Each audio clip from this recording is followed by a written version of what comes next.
지금 감기에 자주 걸리고 계신다면 이미 면역이 무너지고 있다는 신호일 수 있습니다. 수면이 6시간 미만이면 감기에 걸릴 확률이 무려 4~2배로 올라간다는 연구 결과가 있습니다. 2015년 미국 UCSF 연구진이 슬립 저널에 발표한 수치입니다. 그런데 우리는 아직도 기준 없이 영양제만 챙기고 있습니다. 비타민C 고용량 드시고 아연 매일 드시는데 정작 수면은 6시간 밑으로 내려가 있습니다. 제가 매일 새벽 경매장에 서서 이 나라 사람들 식탁에 뭐가 올라가는지 눈으로 봐온 과일 유통업자입니다. 오늘 현장에서 지켜본 것과 논문에서 확인된 정보를 바탕으로 면역의 A부터 Z까지 전부 말씀드립니다. 수면, 마늘, 비타민 D, 과일, 대상포진, 백신까지 뭐가 진짜 근거 있고 뭐가 효과 없는지 제가 다 알려드리겠습니다. 본 영상은 생활 건강 정보이며 진단과 치료는 반드시 담당 의료진과 상의하시길 바랍니다. 먼저 면역계가 어떻게 작동하는지부터 짚고 갑니다. 우리 몸에는 두 개의 방어선이 있습니다. 첫 번째가 선천면역 태어날 때부터 갖고 있는 1차 방어선입니다. 바이러스나 세균이 들어오면 종류를 구분하지 않고 즉각 반응하는데 수분에서 수시간 안에 반응합니다. 주요 세포가 자연살해세포, NK세포, 대식세포, 수지상세포입니다. 두 번째가 후천면역 2차 방어선입니다. 침입자를 학습해서 기억하는 시스템입니다. 첫 번째 침입에는 며칠에서 수주가 걸리지만 두 번째부터는 빠르고 강하게 반응합니다. 이게 바로 백신이 작동하는 원리입니다. 주요 세포는 T세포와 B세포입니다.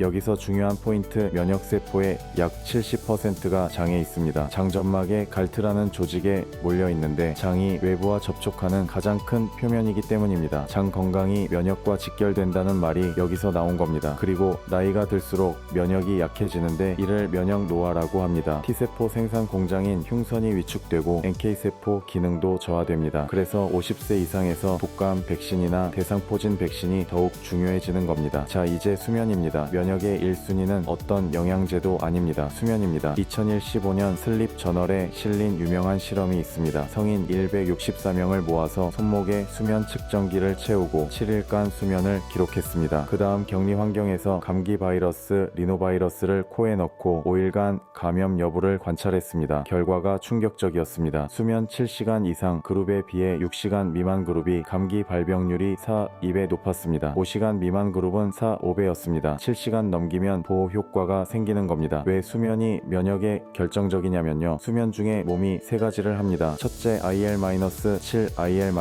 이 같은 면역 조절 사이토카인을 생산해서 T세포와 B세포 증식을 돕는다고 알려져 있어요. 둘째, 자연살해세포 NK세포를 활성화시킵니다. 이 세포가 바이러스 감염 세포와 암세포를 직접 죽이는 세포인데 수면이 부족하면 수와 활성이 급격히 떨어진다는 연구들이 있습니다. 셋째, 면역 기억을 강화합니다. 뇌에서 기억이 공고화되는 것처럼 면역 기억도 수면 중에 강화됩니다. 그래서 백신 맞을 때도 접종 전후 수면이 충분하면 항체 반응이 더 좋다는 연구들이 있어요. 반대로 수면이 부족하면 CRP, IL-6 같은 염증 마커가 올라가면서 만성염증 상태가 됩니다. 이 상태가 오래가면 심혈관 질환, 당뇨, 암 위험도 같이 올라갈 수 있습니다. 최소 기준은 성인 7에서 9시간 CDC와 WHO 권고입니다. 시간뿐 아니라 수면 질도 중요한데요. 취침 전 1시간은 화면 줄이시고 규칙적인 취침 기상 시간 유지가 핵심입니다. 이제 마늘 이야기입니다. 마늘이 왜 중요하냐? 2012년 자와드 연구팀이 약 140여 명을 대상으로 12주 동안 마늘 추출물과 위약을 투여한 무작위 대조시험이 있었는데요. 마늘 그룹이 위약 그룹보다 감기 발병 횟수가 63% 낮게 관찰되었습니다. 걸렸을 때 증상 기간도 더 짧았습니다. 마늘의 면역 활성 성분이 알리신입니다. 그런데 여기 아주 중요한 조리 비법이 있습니다. 마늘을 자르거나 으깨면 알리인이라는 성분이 알리나아제 효소와 만나서 알리신이 만들어집니다. 이 효소가 활성화되는데 10분에서 15분이 걸립니다. 그래서 마늘을 다진 후 바로 볶으면 효소가 열에 죽어버려서 알리신이 제대로 안 만들어집니다. 제가 경매장에서 주부님들한테 꼭 말씀드리는 조리법인데요. 마늘 다져놓고 10분 기다렸다가 볶으세요. 이것만 지키셔도 알리신 생성량이 확 올라갑니다. 생마늘은 하루 한쪽에서 두 쪽이 적정선입니다. 흑마늘은 발효 과정에서 알리신은 줄어들지만 S알릴시스테인이라는 안정적인 화합물이 풍부해지고 항산화력이 높아진다는 연구들이 있습니다. 복통이나 역류 우려 있으신 분은 식사와 함께 드시는 게 좋습니다. 다음은 비타민 D입니다. 비타민 D는 비타민이라기보다 호르몬에 가까운 성분인데요. 전신의 약 2000가지 유전자 발현을 조절합니다. T세포, B세포, NK세포에 비타민 D 수용체가 있어서 비타민 비타민 D가 충분하면 선천 면역이 강화되고 과도한 염증은 억제되는 방향으로 작용합니다. 결핍되면 자가면역 질환이나 감염성 질환 관련 연구들이 여러 편 있습니다. 2017년 BMJ에 실린 마티노 연구팀 메타 분석이 결정적인데요. 25개 무작위 대조시험 11,321명 데이터입니다. 비타민 D 보충이 호흡기 감염 위험을 평균 12% 정도 낮추는 경향이 관찰되었어요. 그런데 여기 결정적인 포인트가 있습니다. 원래 비타민 D가 결핍 상태였던 사람, 즉 25하이드록시 비타민 D 수치가 25 나노몰 미만이었던 그룹은 위험이 최대 70%까지 낮아졌습니다. 즉 이미 충분한 사람보다 결핍인 사람에서 효과가 훨씬 크다는 겁니다. 그런데 문제는 한국인의 약 75% 이상이 비타민 D 부족이나 결핍 상태라는 통계가 국민건강영양조사에서 나왔습니다. 실내 활동 위주 자외선 차단제 사용 음식으로 채우기 어려운 구조 때문입니다. 혈중 수치 기준이 20 이하면 결핍 20에서 32,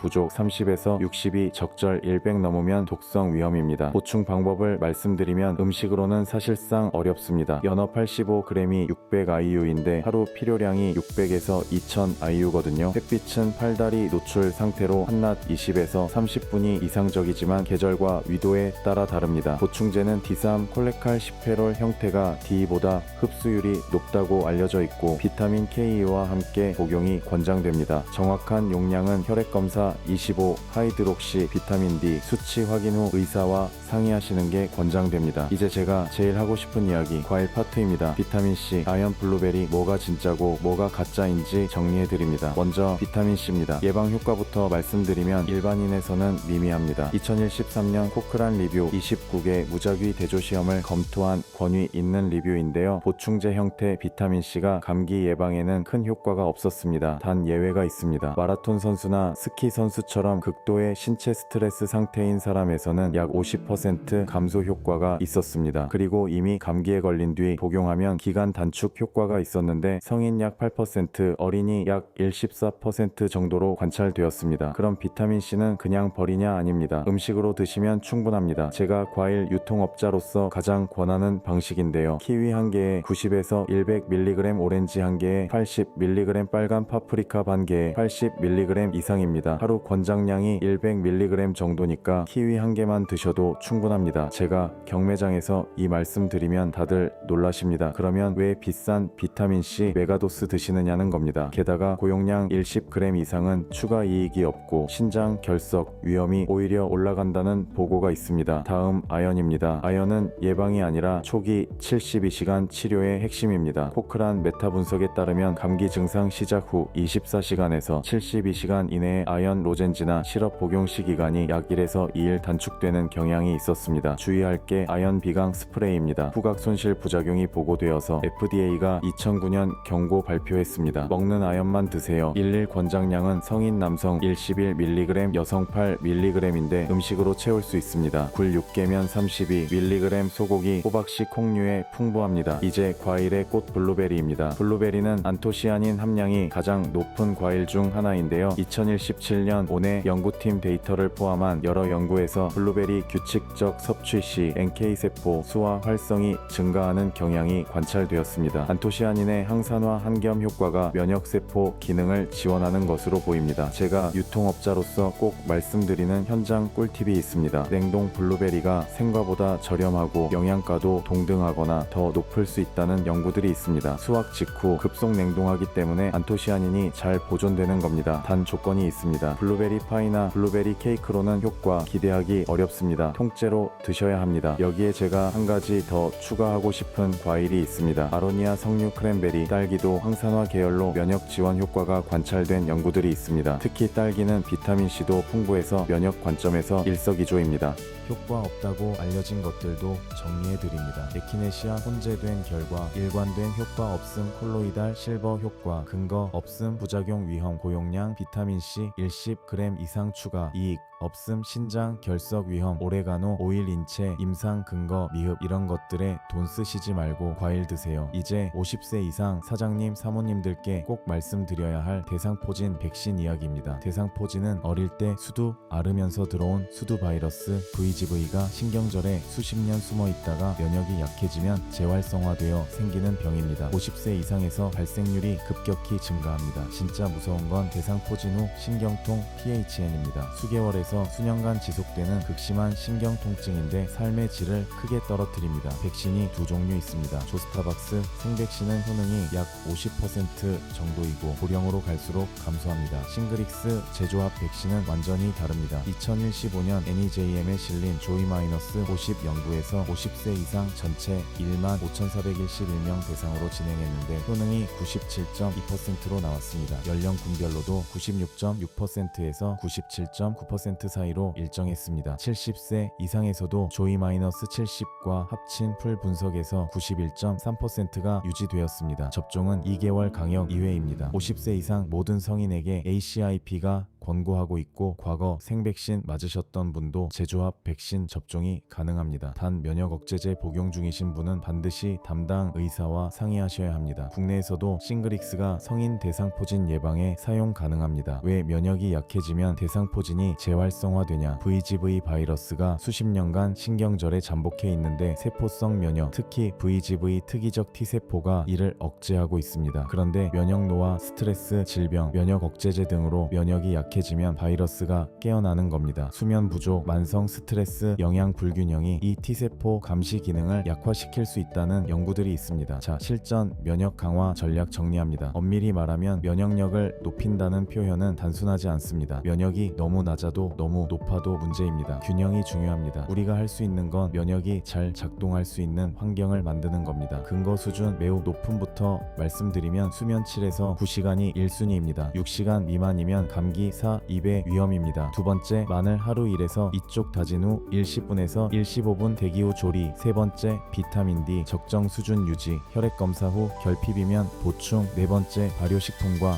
다양한 식이섬유장 면역 갈트 지원. 다섯 번째, 과일 블루베리, 딸기, 키위, 오렌지, 파프리카, 아로니아 음식으로 비타민C와 항산화 한 번에 챙기기. 여섯 번째, 아연 감기 초기 72시간 로젠지나 시럽 형태. 일곱 번째, 중강도 운동. 과도한 운동은 오히려 일시적 면역 저하. 여덟 번째, 만성 스트레스 관리 코르티솔 과잉은 면역 억제. 아홉 번째, 50세 이상이면 대상포진 백신 싱그릭스 97.2% 효능. 반대로 피해야 할 것들은 흡연, 과음, 초가공식품, 극도의 다이어트, 만성 과훈련입니다. 마지막으로 유통업자로서 15년 넘게 현장에 있으면서 본 가장 안타까운 패턴 세 가지 말씀드립니다. 첫째, 영양제는 잔뜩 드시면서 수면은 6시간 밑으로 내려가 있는 경우 아무 소용없습니다. 수면이 1순위입니다. 둘째, 과일을 주스로 갈아 드시는 경우 블루베리 파이, 블루베리 잼 다 아닙니다. 통째로 생과로 또는 냉동으로 드세요. 셋째, 50세 넘으셨는데 대상포진 백신 안 맞고 계신 경우 97.2% 효능은 무시하기 어려운 숫자입니다. 꼭 병원 다녀오시기 바랍니다. 시청자 질문 3개 빠르게 답변 드립니다. 첫째, 비타민C 많이 먹으면 감기 예방되나요? 일반인에게는 미미합니다. 키위 한 개로 충분합니다. 둘째,